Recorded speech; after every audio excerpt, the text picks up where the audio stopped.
Hello guys, welcome back to this channel. So on today's tutorial I'm gonna show you how to animate your text with 3D effect using the text template in CapCut.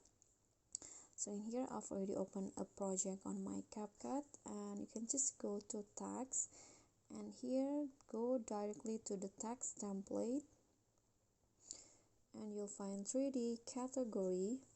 So there are lots of options that you can choose, but I'm going to choose this one, this modern 3D text. So it will go like that, and you can just modify the text by clicking on it and delete the current text.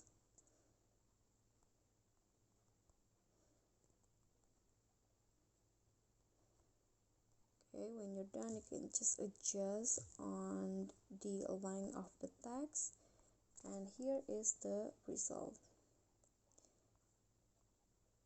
Okay, I'm going to make it a bit longer.